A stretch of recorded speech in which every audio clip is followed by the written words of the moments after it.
ये लीजिए आपका लंच। और हाँ, खाना टाइम से खा लेना। ठीक है, तुम भी टाइम से खाना खा लेना। और हाँ, पापा जी के लिए कुछ अच्छा सा बना लेना। ठीक है, मैं चलता हूँ और कोशिश करूँगा कि शाम को जल्दी आ जाऊँ। अच्छा बेटा, ध्यान से जाना। ठीक है पापा जी।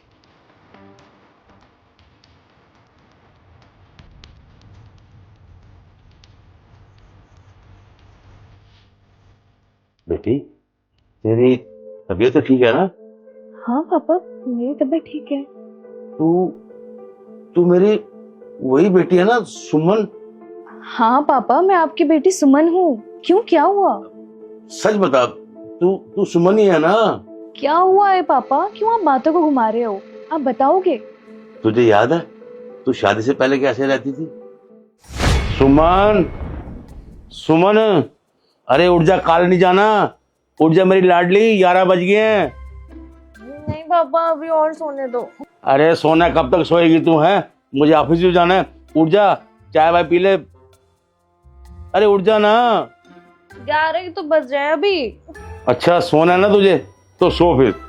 मुझे तो डर है जिस दिन तेरी शादी होगी ना, ससुराल में जाके मेरी नाक कटवाएगी तू। हाँ। पापा सुनो, मुझे कुछ पैसे चाहिए। पैसे? अरे बेटा, अभी परसों तो तेरे को दिए थे पैसे खर्चने के लिए, क्या किया उन पैसों का? अब वो तो मैंने दोस्तों को पार्टी दे दी, इसलिए खर्च हो गए। अरे बेटा, बच्चे इतने पैसे नहीं खर्चते, समझी ना तू? अरे तो पापा, आप कमाते किस लिए हो? मेरे लिए तो कमाते हो। वैसे भी मैं आपकी इकलौती बेटी हूँ, मेरे लिए इतना भी नहीं कर सकते? अच्छा एक मिनट रुक जा, तू ना कोई काम भी नहीं कर देती मेरे को। रुक जा।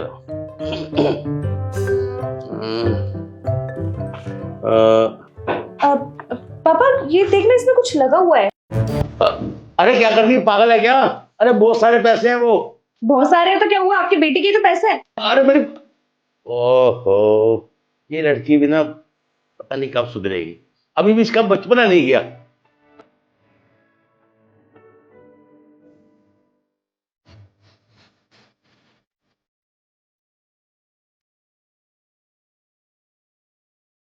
ये मेरी वही सुमन बेटी है जो 11 बजे तक सोकर नहीं उठती थी। हैं? तुझे ना, तुझे याद है, तुझे बेड पे ही चाय चाहिए होती थी, तुझे बेड पे ही नाश्ता चाहिए होता था, तुझे बेड पे ही सब कुछ चाहिए होता था। अगर मेड ना थोड़ी देर भी कर देती थी तेरे को नाश्ता देने के लिए, तो तू तू सारे घर को ना सिर पे उठा लेती थी, और हम सारे डर जाते थे। ले भाई, आज तो घर के बर्तन टूटे तो टूटे।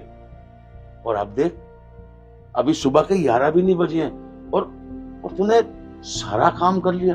और सुबह नहा धोकर मंदिर भी हुआ ही है? सास ससुर को नाश्ता भी दे दिया, उनको दवाई भी दे दी, दामाद जी को तैयार करवा कर उनको लंच देकर ऑफिस भी भेज दिया। और अभी 11 बजने हैं। मुझे तो बिल्कुल विश्वास ही नहीं हो रहा है कि तू वही मेरी बेटी है। हाँ पापा, मैं आपकी वही बेटी हूँ, लेकिन शादी के बाद काफी बदलाव आए हैं मेरी जिंदगी में। लेकिन बेटी, ये बदलाव आया कैसे? देखिए पापा, शादी के बाद लड़की की जिंदगी बहुत अलग हो जाती है। वो लड़की पहले जैसी नहीं रहती। और हाँ, मैं मानती हूँ कि शादी से पहले मैं थोड़ी नटखट थी, बहुत शैतान थी। लेकिन मेरे ससुराल वालों ने मेरी गलती पे मुझे डांटने की बजाय, मुझे ताना मारने की बजाय, या फिर आप लोगों से शिकायत करने के बजाय मुझे समझाया है। मैं ये बात धीरे धीरे समझ गई कि जब जिम्मेदारियां आती हैं तो समझदारी अपने आप आ जाती है। अब आप ही देखो ना, जब मैं मायके में थी तो वहाँ पे मुझे किसी चीज़ की टेंशन नहीं थी, क्योंकि वहाँ पे सारी चीज़ें संभालने के लिए आप लोग थे। घर में नौकर चाकर थे जो हर जिम्मेदारी को अपने आप संभाल लेते थे। और जैसे ही मैं अपने ससुराल आई तो मेरे ससुराल वालों ने सारी जिम्मेदारी मुझे दे दी। उन्होंने साफ साफ कहा कि ये घर तेरा है, तो इस घर की इकलौती बहू है, तो तुझे ये घर संभालना है। तो बस धीरे धीरे कब मेरे अंदर समझदारी आ गई, मुझे खुद ही नहीं पता चला। पापा, ये बात मैं शुरू से सुनती आई हूँ कि एक बहू कभी बेटी नहीं बन सकती, लेकिन इस घर में आके मुझे पता है क्या पता चला, कि मैं इस घर की बहू नहीं, बेटी हूँ। मेरे सास ससुर ने मुझे बेटी की तरह प्यार दिया है, मुझे वो इज्जत दी है। तो क्या मेरा फर्ज नहीं बनता कि मैं उन्हें वो प्यार दूं, मैं उनका ख्याल रखूं?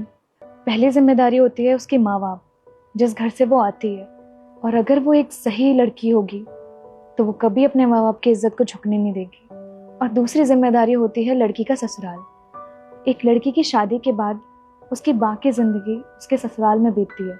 वो कहते हैं ना, लड़की का जन्म मायके से होता है लेकिन अर्थी ससुराल से होती है।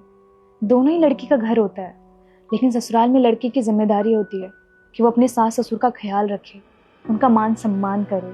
तो बस यहाँ के मैंने यही सीखा है कि मैं अपने सास ससुर को प्यार दूँ, उन्हें वो इज्जत दूँ, उनका बस हमेशा ख्याल रखूँ। और पापा, मैं आपसे वादा करती हूँ कि आपकी ये बेटी आपके सिर को कभी झुकने नहीं देगी। क्या हुआ पापा, आप रो क्यों रहे हैं? नहीं नहीं बेटा, मैं रो नहीं रहा हूं। ये तो खुशी के आंसू।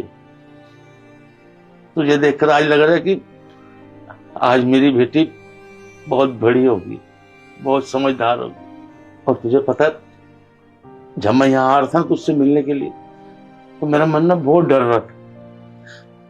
मैं ये सोच कर डर रहा था कि शायद मेरी बेटी के सास ससुर मुझसे तेरी शिकायत करेंगे कि घर का काम नहीं करती है, दिन भर सोई रहती है, सुबह लेट उठती है। लेकिन बेटा तूने ना अपने बाप की इज्जत रखी और बेटा तूने तो इस घर को स्वर्ग बना दिया। मुझे ये देखकर ना बहुत खुशी हो रही कि तू मेरी वही पहले वाली बेटी है। शादी से पहले तू कितनी नटखट थी, कितनी शैतान थी। बेटी, हर बेटी अगर अपने सास ससुर को माँ बाप समझे ना तो कोई सास ससुर भी नादान या पागल नहीं होते, वो भी अपनी बहू को अपनी बेटी समझते। शाबाश बेटी, शाबाश। तूने आज अपने माँ बाप का नाम रोशन कर दिया बेटी। मुझे बहुत फक्र है कि तू मेरी बेटी है। पापा, आप ये रोना बंद करिए।